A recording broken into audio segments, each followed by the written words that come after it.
태풍 흰남노가 무섭게 다가오고 있습니다. 어떤 걸 준비해야 하는지, 예비해야 하는지 황석환 한국건설기술연구원 연구위원 모시고 자세한 이야기 나눠보겠습니다. 어서 오세요. 네, 안녕하십니까.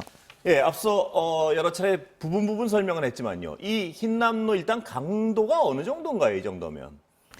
이 정도면 이제 저희가 일반적으로 기상학적으로 수치로 제시를 할 예. 때는 뭐 50m/s다, 예. 뭐 그다음에 950헥타파스칼이다 이렇게 이제 기압이나 그다음에 바람의 세기로 표현을 합니다. 예. 근데 일반인 분들께서 뭐 이런 걸 좀 체감하기 어려운 부분인데 그렇습니다. 예. 우리가 뭐 예를 들자면 뭐 사람이 날아간다든가 그리고 그 저기압 950 정도 된다라고 그러면 우리가 기존에 왔던 매미나 예. 우리가 겪었던 그런 최대 태풍 정도의 그 저기압 수준이라고 보시면 되겠습니다. 역대 최고를 넘어설지 아닐지 모르겠지만 그 예. 근방에 있는 강도라 이 말씀이시군요. 예, 그렇습니다. 예, 그렇다면 경보, 주의 이런 건 어떻게 다른 겁니까, 이게?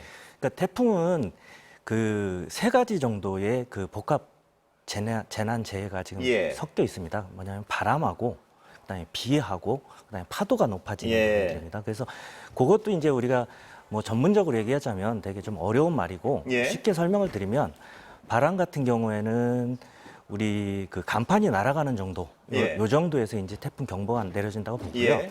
그다음에 비 같은 경우에는 우리 하수구가 어느 정도 차는 예. 넘칠 정도 그 정도가 이제 또 비에 대한 경보가 되겠고요. 그다음에 이제 마지막으로 이제 우리 그 파도가 높아지는 부분들은 이건 지역별로 조금 기준이 설정이 돼 있는데 예. 그것도 우리 제방이나 방파제를 넘어서는 그런 정도 위험이 있을 때 내려지는 것으로 돼 있습니다. 그렇다면 이번 흰남노는 이 세 가지 중에 거의 지나가는 지역에는 모두 세 가지 다 경보가 발령되는 상황인가요?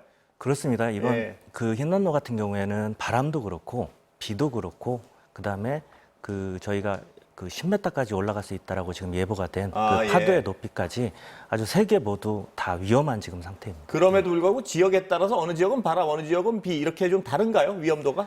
아무래도 이제 상대적으로 보면 좀 다른 부분이 있습니다. 예. 뭐냐면 일반적으로 이제 우리나라 그 지형적인 특성도 있고 또 태풍의 특성도 있기 때문에 예. 비에 대한 부분들은 주로 이제 태풍이 접근하는 그 부산이나 남해안, 동해안 쪽이 가장 조금 상대적으로 더 클 것이고 예. 그다음에 바람도 못지 않습니다. 그쪽 지역은 아무래도 태풍이 지나가고 있기 때문에 대신 이제 그 서해안이나 예. 그리고 그 우리 수도권 지역 같은 경우에는 거리가 조금 더 있고 그다음에 좌측에 있기 때문에 예. 상대적으로는 조금 덜한 바람과 비가 있겠지만 그래도 태풍의 규모로 봤을 때는 우리가 기존에 겪었던 어떤 소규모 중형 태풍 이상의 그런 피해를 입힐 수가 있습니다. 예, 서쪽이랑 중부지방은 상대적으로는 좀 덜할 것이지만 예. 어느 정도 예상되나요? 그래도 강도가? 그래도 우리가 생각했을 때, 예. 그러니까 뭐 도심지에서 간판이 날아가는 정도는 충분히 있을 거고요. 그다음에 그 낙과 피해 이런 것들은 충분히 다수 발생할 수 있는 상태입니다. 예, 이 도심 지역, 예. 특히 어떤 경남 지역은 바람도 셀 것으로 예상되지 않습니까? 가장 어떤 시청자분들이 두려워하는 것이 유리창이 깨져나가는 상황 같은데요. 그건 옛날에 보면 X자로 테이프 붙이라 뭐 이런 말씀을 많이 하셨는데 어떻습니까, 그거는? 그러니까 우리 집이라는 곳이 가장 안전한 곳이라는 그 생각이 있기 때문에 예. 만약 집의 유리창이 깨진다는 건 심리적으로 정말 불안한 그렇습니다. 그런 상태를 예. 유발할 수가 있습니다.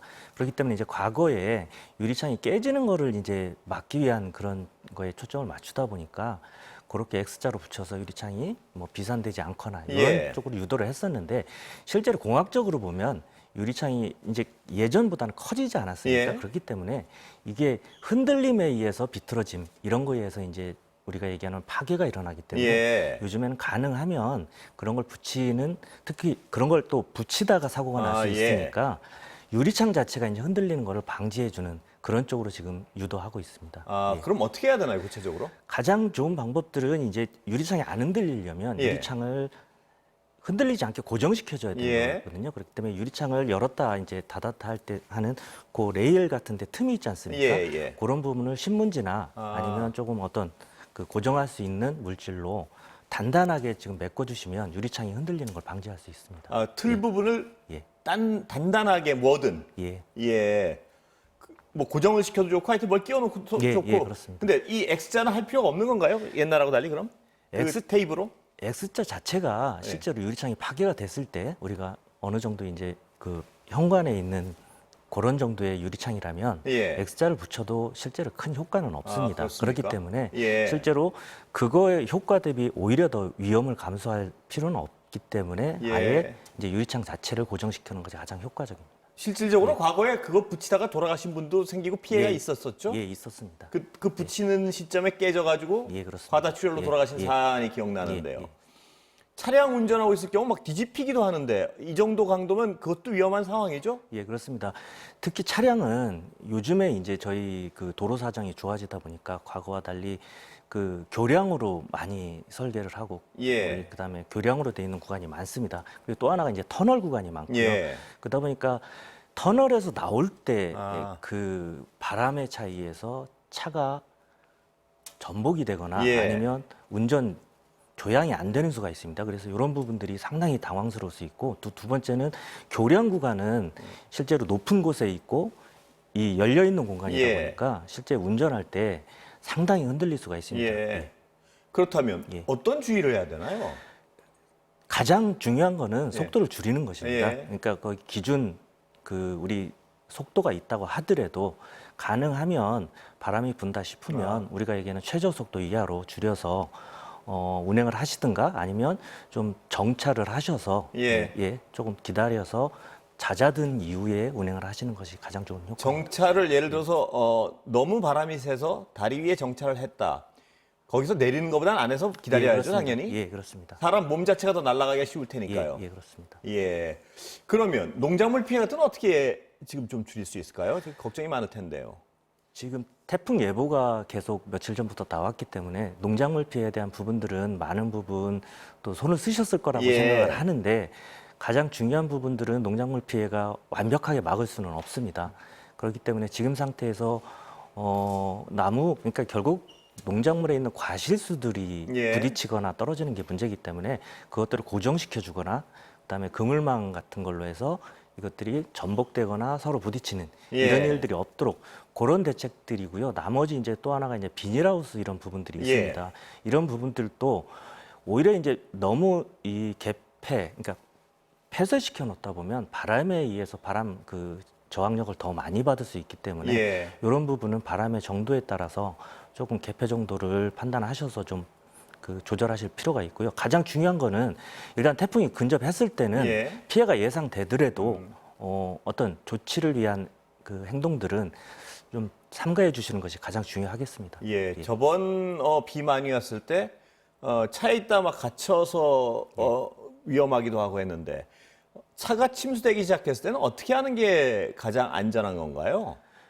운행이 불가능할 정도로 차가 침수됐을 때는.